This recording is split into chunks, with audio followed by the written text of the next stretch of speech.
Merci, Monsieur le maire. Je présente donc les amendements 40 et 45 de notre groupe. La démocratie locale, la démocratie de proximité est en panne à Paris. Elle ne fonctionne pas, elle tourne mal, et vous tâtonnez depuis 2001 en réalité. La meilleure preuve en est que, à chaque début de mandature, et celle-ci ne fait pas exception à la règle, vous êtes contraint de changer les règles du jeu, d'essayer d'innover, mais à chaque fois, ça fait pchit. Cette fois-ci, c'est ce budget participatif que vous vous proposez d'améliorer. Alors, le précédent intervenant orateur de Paris en commun parle, et c'est un euphémisme, de retour d'expérience.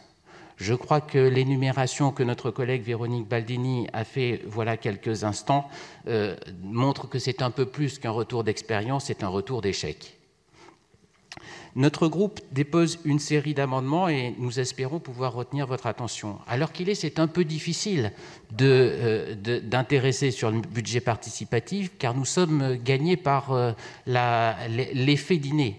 Alors, j'ai envie de comparer ce budget participatif de la ville de Paris à un mauvais restaurant.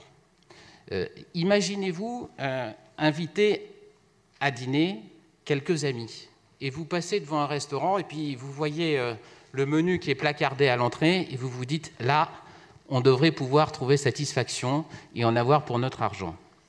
Vous rentrez, vous vous attablez, on vous distribue le menu et puis là, vous choisissez votre première entrée et votre premier plat. Et le serveur vous dit ah non, désolé, on ne le fait pas ce soir. Alors vous vous orientez vers le deuxième plat. Ah non, monsieur, on ne le fait pas ce soir. Et bien alors vous vous rabattez sur le seul plat qui soit proposé ce soir-là. Ben, vous êtes un peu navré, mais vous vous dites, par bonheur, je vais peut-être avoir la chance de manger quelque chose qui va nous satisfaire. Et puis vous attendez. Vous attendez un quart d'heure, une demi-heure.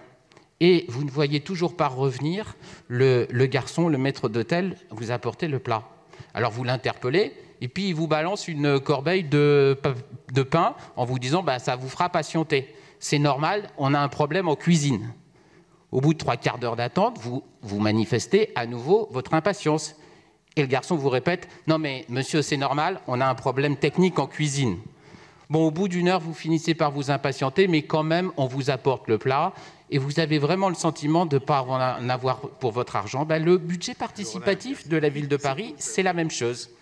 Raison pour laquelle nous déposons l'amendement 40 qui est relatif à l'instauration d'une thématique annuelle puisque dans la version que vous nous proposez, le maire de Paris fait main basse sur la définition de la thématique annuelle. Ça, c'est le plat que vous ne pouvez pas choisir. Et puis l'amendement 45, il est relatif à la concrétisation des projets adoptés. Là, c'est pour répondre au fait que vous avez attendu 3 plombes avant d'être servis et que les Parisiens, eux, connaissent énormément de frustration en voyant les projets plantés et ne jamais sortir des tiroirs dans lesquels ils se sont perdus quelque part entre l'hôtel de ville et leur quartier. C'est le syndrome de la léthargie du budget participatif de la ville de Paris. Et nous souhaitons, et c'est bien normal de la part d'élus responsables, parce que nous avons un devoir de résultat à l'égard de nos électeurs, eh bien, nous proposons pour les petits, pour les moyens et pour les plus gros dossiers adoptés en budget participatif, eh bien, des délais qui seront des délais cibles et qui permettent d'être sans être extrêmement contraignants, en tout cas de savoir où on peut aller en termes de calendrier. Je vous remercie.